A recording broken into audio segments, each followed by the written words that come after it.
how do you see the role of impact investments into UK startup scene, and if there is any shift from investors when it comes to combining the profit and purpose? I would ask David to contribute to that question.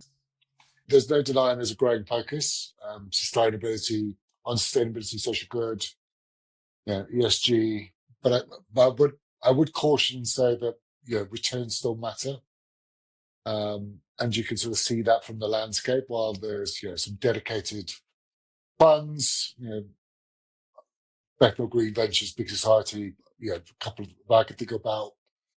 Mainstream VCs are still prioritizing profitability first and impact second. So I take this with a pinch of salt, and especially given that it's quite a tight market at the moment. But there is definitely some movement sector trend wise. So I would say climate tech, circular technology, health tech, very sort of niche and focused edtech to a degree.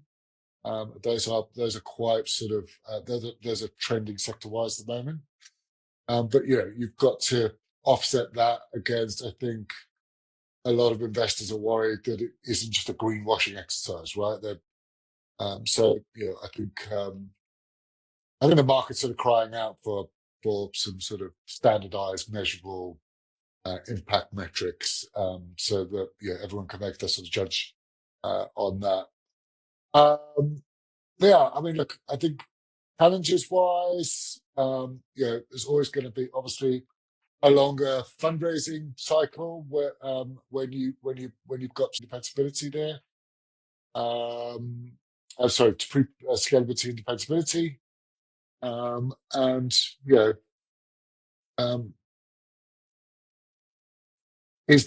does it then sort of impact who's buying this, or what does that sort of exit look like? So